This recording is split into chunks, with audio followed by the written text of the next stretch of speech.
নমস্কার বন্ধুরা, গোপাল ভাঁড়ের গল্প চ্যানেলে আপনাদের স্বাগত। আমি প্রমীলা চলে এসেছি আপনাদের জন্য গোপাল ভাঁড়ের আজ একটি নতুন গল্প নিয়ে। গল্পটির নাম বহুভাষী ব্যক্তির মাতৃভাষা।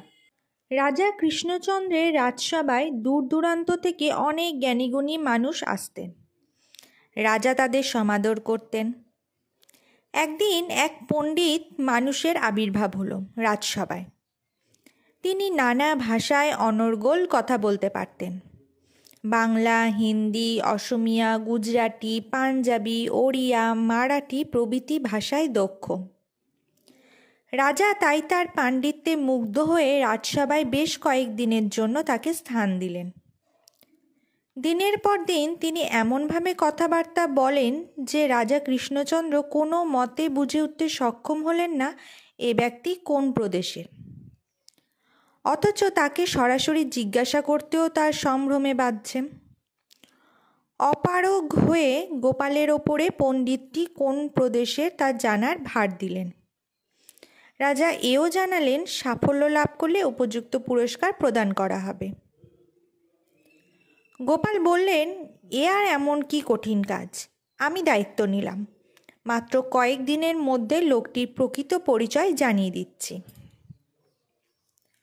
গোপাল সুযোগের অপেক্ষা করছিলেন। সেদিন রাজসভার কাজ শেষ হবার পর সবাই যে যার মতো চলে যাচ্ছে। গোপালও বেরিয়ে এলেন আর রাজদরবারের সদর দরজার কাছে আড়ালে লুকিয়ে রইলেন। সন্ধ্যা হচ্ছে, চারদিকে অন্ধকার ঘনিয়ে আসছে। পণ্ডিত প্রবরটি দরজা দিয়ে বের হবার উপক্রম করতেই গোপাল আচমকা মারলেন এক ধাক্কা। পণ্ডিত ছিটকে পড়লেন কয়েক হাত দূরে। উঠে দাঁড়িয়েই তক্ষুনি বললেন, সরা অন্ধা অছি, অর্থাৎ বলতে চাইলেন শালা অন্ধ নাকি? গোপালের যা জানার তা জানা হয়ে গেছে। হাত কচলে ভদ্রতা দেখিয়ে বললেন, কিছু মনে করবেন না, অসাবধানে ধাক্কা লেগে গেছে। তখনই গোপাল রাজা কৃষ্ণচন্দ্রের সঙ্গে দেখা করতে গেলেন। বললেন, আপনার মহামান্য পণ্ডিত মশাই একজন উৎকলবাসী। আমার ধাক্কা খেয়ে পড়ে গিয়ে রাগে তার মুখ দিয়ে মাতৃভাষা বেরিয়ে এসেছে। ও ওড়িশার লোক। কৃষ্ণচন্দ্র গোপালের উপস্থিত বুদ্ধির প্রশংসা করে পুরস্কৃত করলেন। তো বন্ধুরা, এই ছিল আজকে আমাদের গল্প বহুভাষী ব্যক্তির মাতৃভাষা।